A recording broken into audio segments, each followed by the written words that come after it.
오늘의 주요 뉴스 함께 살펴보겠습니다. 첫 번째 소식입니다. 김건희 여사의 명품 가방 수수 사건 조사 실무를 총괄했던 국민권익위원회 부패방지국장이 숨진 채 발견되었습니다. 이 국장은 지난 6월 김 여사 사건이 종결 처리된 것과 관련해 극심한 자괴감을 느꼈던 것으로 전해집니다. 8일 오전 9시 50분경 세종시 종촌동의 한 아파트에서 권익위 부하 직원에 의해 이 국장이 숨져 있는 것이 발견되었습니다. 직원은 이 국장이 출근하지 않고 연락이 닿지 않자 아파트를 방문해 안방에서 숨져 있는 그를 발견하고 경찰에 신고했습니다. 이 국장은 권익위에서 청렴, 부패, 채용비리 관련 조사 업무를 담당했으며 김건희 여사의 명품 가방 수수 사건과 이재명 전 더불어민주당 대표의 응급헬기 이송 사건 등을 지휘한 인물입니다. 최근 김 여사 사건이 종결 처리된 것에 대해 양심에 반하는 일을 해 괴롭다는 취지로 지인들에게 하소연한 사실이 확인되었습니다. 그는 김 여사 사건을 수사기관에 이첩하자는 의견을 냈던 것으로 알려졌으며 경찰은 현장에서 심신의 괴로움을 호소하는 내용의 짧은 유서를 발견했습니다. 이 국장과 자주 연락을 주고받았던 지인은 그가 사망 이틀 전 최근 저희가 실망을 드리는 것 같아 송구하다. 심리적으로 힘들다는 문자 메시지를 보냈다고 전했습니다.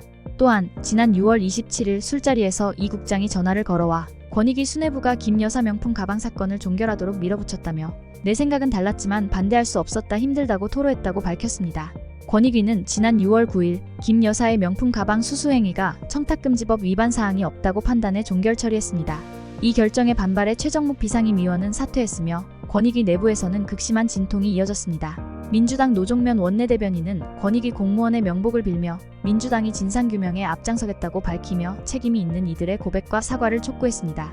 다음 뉴스입니다. 국외에서 신분을 감추고 대북 첩보 활동을 하는 정보요원, 이른바 블랙요원의 신상정보 등 군사기밀을 유출한 혐의를 받는 정보사령부 소속 군무원 A씨가 군형법상 간첩 혐의로 군 검찰에 송치되었습니다.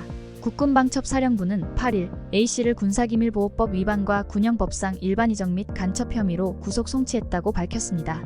군형법상 간첩 혐의가 송치 단계에서 적용된 것은 이례적인 일입니다. 통상적으로 군사기밀보호법 위반과 일반 이적 혐의만 적용되던 것과 달리 이번 사건에서는 군형법상 간첩죄가 추가된 것입니다. 군형법상 간첩죄는 북한을 위해 간첩 행위를 한 사람에게 적용되며 형법보다 처벌 강도가 높습니다. 형법상 간첩죄는 사형, 무기 또는 7년 이상의 징역에 처하지만 군형법상 간첩죄는 사형 또는 무기징역에 처할 수 있습니다. 군 수사기관이 그동안 군형법상 간첩죄를 적용하지 않았던 이유는 북한과의 연계성을 입증하는 것이 어렵고 형량이 높기 때문입니다. 그러나 방첩사가 이번 사건에서 간첩 혐의를 적용한 것은 북한과의 연계성을 입증할 증거를 확보했거나 최근 기밀 유출 사건과 관련된 비판 여론을 의식했기 때문이라는 관측이 제기되고 있습니다. 군 검찰이 A씨를 기소하면서 간첩 혐의를 유지할지는 주목됩니다. 과거 북한으로의 기밀 유출 사건에서 간첩 혐의가 유죄로 인정된 사례가 드물기 때문에 군 검찰이 신중한 판단을 내릴 것으로 예상됩니다. A씨의 기밀 유출은 지난 6월 정보 당국에 의해 포착되었고 방첩사는 대북첩보요원의 정보가 중국 동포에게 넘어간 사실을 확인했습니다. 정보사 내부 컴퓨터에 있던 기밀 자료가 A씨의 개인 노트북으로 옮겨졌고 이 자료가 외부로 유출된 것으로 드러났습니다. 이 과정에서 군사기밀보호법이 위반된 것으로 밝혀졌으며 방첩사는 지난달 30일 A씨를 구속하고 수사를 진행해왔습니다. 다음 뉴스입니다. 2024년 파리 올림픽에 참가한 북한 선수단이 삼성전자가 제공한 갤럭시 Z 플립6 올림픽 에디션 스마트폰을 받은 것으로 알려지자 한국 정부가 대북 제재 위반 소지가 있다고 밝혔습니다. 미국 자유아시아 방송은 북한 국가올림픽위원회가 선수촌 내 삼성 올림픽 체험관에서 스마트폰을 수령했다고 보도했습니다. 삼성전자는 올림픽 공식 후원사로서 모든 참가 선수단에게 스마트폰을 제공했으며 북한 선수단도 이 기기를 받은 것입니다. 이재용 외교부 대변인은 UN 안보리 결의 2397호에 따라 모든 전자기기, 특히 산업용 기계류의 대북 공급이 금지되어 있다고 설명했습니다. 스마트폰도 해당 결의의 금수품에 해당하기 때문에 이번 사건이 제재 위반에 해당할 수 있다는 우려를 표명했습니다.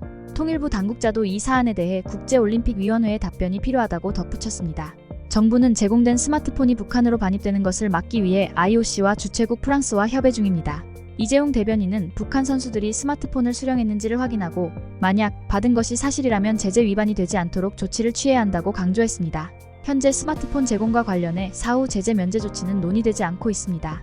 이번 논란은 2018년 평창 동계올림픽 당시에도 비슷한 상황이 있었습니다. 당시 북한 선수들은 제재 위반 우려로 인해 스마트폰을 제공받고도 귀국 전에 반납 조건을 달았고 이로 인해 수령을 거부했습니다. 이에 따라 이번에는 왜 IOC가 아무런 조건 없이 북한 선수단에 스마트폰을 제공했는지에 대한 의문도 제기되고 있습니다. IOC 관계자는 RFA의 북한 NOC가 다른 국가와 마찬가지로 귀국 전 전화기를 반환할 의무가 없다고 밝혔습니다. 다음 뉴스입니다. 정부가 8일 발표한 주택 공급 확대 방안에 따르면 서울에 8만 호의 주택을 공급하기 위해 그린벨트를 해제하는 계획이 포함되었습니다. 이는 서울의 집값 상승을 억제하고 주택 공급 부족에 대한 불안을 해소하려는 목적입니다. 그러나 그린벨트 해제를 둘러싼 논란이 예상되며 주택 공급까지는 최소 8에서 10년이 소요될 것으로 보여 당장의 공급 부족 문제를 해결하기에는 어려움이 있을 것으로 보입니다. 서울 내 그린벨트는 149.09제곱킬로미터로 강남과 서초 지역이 신규 택지로 지정될 가능성이 큽니다.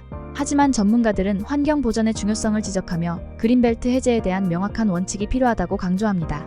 환경단체 역시 그린벨트의 환경 가치를 고려해 대규모 택지 공급이 적절한지 의문을 제기하고 있습니다. 또한 정부는 수도권에 11만 가구 이상의 신축 매입 임대주택을 공급하고 서울에 무제한으로 이를 확대하겠다고 발표했습니다.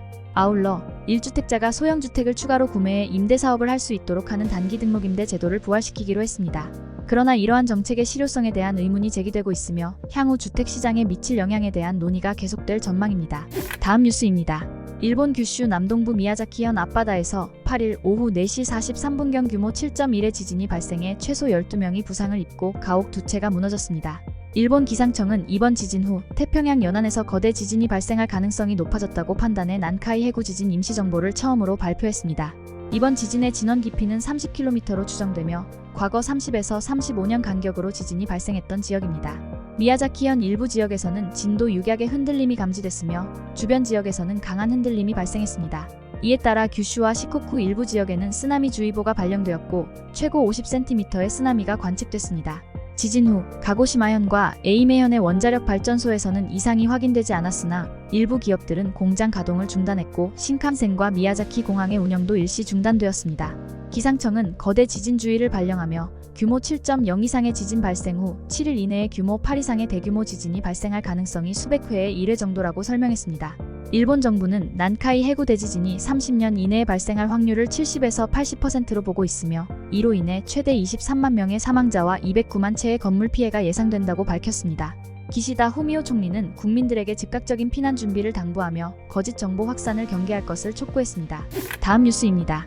방시혁 하이브 의장이 미국 캘리포니아주 로스앤젤레스의 베벌리 힐스 거리에서 한국인 여성 2명과 함께 있는 모습이 목격되었습니다. 이 장면은 7월에 촬영된 한 해외 유튜버의 영상에서 우연히 포착되었으며 동행한 여성 중 한 명이 BJ 과즙세연 본명 인세연으로 추정된다는 이야기가 나오고 있습니다.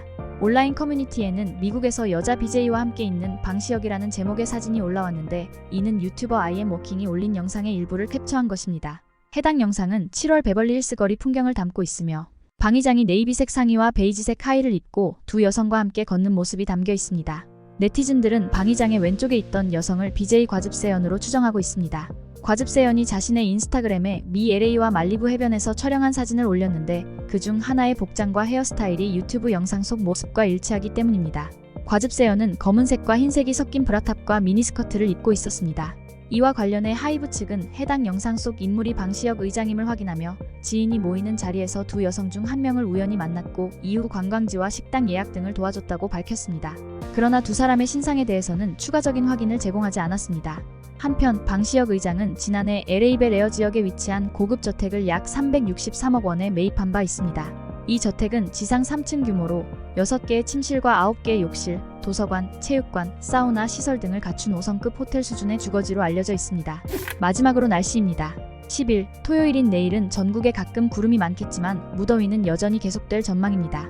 전국 대부분 지역에 폭염특보가 발효 중인 가운데 최고 체감 온도는 35도 안팎까지 오르며 매우 무덥겠고 열대야 현상도 이어질 것으로 보입니다. 전라권과 경남 서부 내륙, 제주도는 오전부터 저녁 사이에, 수도권과 강원 내륙 및 산지, 충청권은 오후부터 밤 사이에 소나기가 내릴 것으로 예상됩니다. 아침 최저기온은 23도에서 27도, 낮 최고기온은 30도에서 35도로 예보되어 있습니다. 무더운 날씨에 건강관리에 유의하시기 바라며 즐거운 주말 되시길 바랍니다. 날씨였습니다. 오늘의 주요 뉴스는 여기까지입니다. 구독과 좋아요, 알람 설정은 뉴스 제작에 큰 힘이 됩니다. 시청해주셔서 감사합니다.